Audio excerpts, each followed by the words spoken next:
ये कहानी है राजस्थान के एक छोटे से गांव सुनगढ़ की, जहां सूरज की पहली किरण जब मिट्टी की दीवारों पर पड़ती थी तो पूरा गांव सुनहरी रोशनी में नहा उठता था।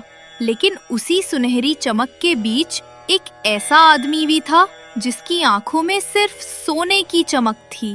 सेठ हरीलाल। सेठ हरीलाल गांव का सबसे अमीर व्यापारी था। उसके पास अनाज के गोदाम, सोने की तिजोरियां और नौकरों की लंबी कतार थी। लेकिन हर वक्त उसके चेहरे पर एक बेचैनी रहती, और ज्यादा पाने की और ज्यादा कमाने की। सेठ हरीलाल।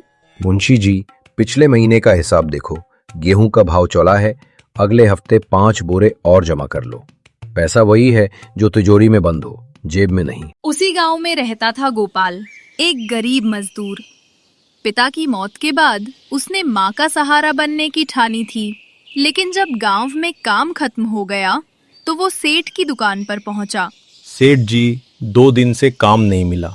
माँ की दवा भी खत्म हो गई है। अगर दुकान में कोई काम हो तो रख लीजिए। काम तो है बेटा, लेकिन मजदूरी आधी दूंगा। जो गरीब आदमी ज्यादा मानता है उसे भूख सिखा देती है। गोपाल ने सिर झुका लिया और बोला, ठीक है सेठ जी, काम कर लूंगा। गोपाल अब दिन रात सेठ की दुकान में काम करने लगा। सुबह दुकान खोलता, रात को गोदाम में बोरे ढोता। हाथों में छाले पड़ गए, पीठ दर्द से झुक गई, पर सेठ को कोई रहम नहीं था। अरे सुस्त, जल्दी उठा वो बोरा।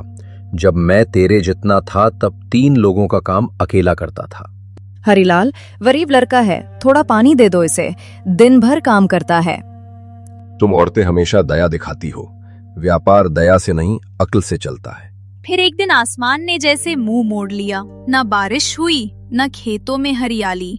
गांव के कुएं सूख गए, बच्चों की आंखों में डर और भूख थी। सेठ जी, थोड़ा अनाज दे दो उधार, फसल आने पर चुका देंगे। उधार में दुकान चलती है क्या? जिसके पास पैसे हैं वही ले जाए, बाकी सब भगवान से मांगो। गांव के लोग मायूस लौट गए। उनके आंसुओं में सेठ का दिल नहीं पिघला। एक दिन गांव में साधु माधव बाबा आए। लोगों ने उनकी चरण धूली ली और दुख सुनाए। बाबा ने देखा सेठ के गोदाम में अनाज सड़ रहा है, पर गरीब भूखे हैं। सेठ जी, भगवान ने आपको इतना दिया है, कुछ अनाज दान कर दो, भूखों को खाना मिलेगा। बाबा जी, मैं व्यापारी हूँ, कोई साधु नहीं। पुण्य से पेट नहीं भरता। सेठ जी, जब भगवान हिसाब लेगा तब तिजोरी नहीं, कर्म साथ जाएगा। रात का समय था, तेज आंधी चल रही थी। अचानक एक बिजली कड़की और सेठ का गोदाम जल उठा। अरे कोई पानी लाओ, मेरा माल, मेरी मेहनत जल रही है। गांव वाले खड़े देखते रहे। जिस सेठ ने सबके दरवाजे बंद किए थे, आज सबने उसके लिए अपने दरवाजे बंद कर लिए। कुछ दिन बाद सेठ बीमार पड़ गया। उसे बुखार था, भूख नहीं लगती थी और दोस्त कोई नहीं।